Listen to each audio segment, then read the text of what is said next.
नाज़िन तालुके बलड़ी शाह क़रीम में गिदरे जो फसल पची तैयार थियण खां पोइ चूंडाई जो अमल जारी आहे। सवे पोरियत गर्मी ऐं निटण उस में गिदरनि जी चूंडाई करण खां पोइ काठ जे पेतियनि में बंदि करे खेनि विकिरे लाइ मंडियनि में मोकिलियो वञे थो। उन हवाले सां ॾिसूं था ज़ुल्करनैन लोंड जी ही रिपोर्ट। तालुके बलड़ी शाह क़रीम में सवे एकड़नि ते बीठल गिदरे जो फसल पची तैयार थियण खां पोइ गिदरे जी चूंडाई वारो अमल जारी आहे। गिदरे जी चूंडाई वारे अमल में मक़ामी ऐं ॿाहिरां घुरायल पोरियत सख़्त गर्मी ऐं निटण उस में सॼो ॾींहुं गिदरनि जी चूंडाई खां पोइ गिदरनि खे काठ जे पेतियुनि में बंदि कनि था। गिदरनि जी चूंडाई कंदड़ मज़दूरनि खे दिहाड़ी 400 खां 600 रुपयनि ताईं मिले थी, जॾहिं त गिदरे जी चूंडाई ऐं पैकिंग जे कम में केतिरा ई नंढे उमिरि जा ॿार बि मज़दूरी कनि था, जिन खे आम मज़दूरनि जे भेट में मज़दूरी घटि मिले थी। पैकिंग खां पोइ गिदरनि खे हैदराबाद ऐं कराची जे मंडियुनि में विकिरे लाइ मोकिलियो वञे थो। गिदरे जा केतिरा ई क़िस्म थियनि था, जिन खे चूंडे अलॻि कयो वञे थो। इन सिलसिले में अलीपुर शहर भरिसां गिदरे जे फार्म ते मौजूद फार्म जे मालिक ऐं मज़दूरनि महरान टीवीअ सां पंहिंजा वीचार हिन रीति वंडिया।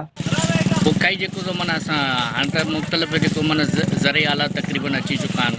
ठीकु आहे, पहिरीं जेको माना एतिरा माना को वसीला कोन हुआ, हाणे त माशाल्लाह वसीला बि जेको माना तमामु घणा थी विया आहिनि। उन जे हिसाब सां जेको माना हाणे तक़रीबन कमु ट्रैक्टर जो आहे। उनखे अलावा पोइ जेको आहे सा माना हिकु हथ जी मज़दूरी आहे। ठीकु आहे, उहा ऐं पोइ उन खां पोइ जेॾी महिल उहो तयारु थो थिए त पोइ उनखे जेको माना जीअं तव्हां जेको कुझु ॾिसी रहिया आहियो तव्हांजे साम्हूं आहे। ऐं ॿी ॻाल्हि इहा त जेको उनखे पोइ पैक करे असां जेको माना मंडी जे हिसाब सां जेको माना उते मोकिलींदा आहियूं। लेबर जेको माना पोइ कुझु हिते जी आहे, हिन एरिया जी आहे, कुझु वरी ॿाहिरि जी आहे। पोइ उन हिसाब सां जेको माना थोरो कॾहिं कॾहिं कम जे हिसाब मुश्किलातूं बि अचनि थियूं उन्हनि शयुनि में। तरीक़ेकार इहो ई हूंदो आहे जेको माना उतां बनी मां माना माल हिते पुॼाईंदा आहियूं। जेको पंहिंजो जेको माना उतां लेबर कढंदी आहे ऐं उन खां पोइ वरी सुज़ुकीन में भरे हिते जेको असीं पुॼाईंदा आहियूं।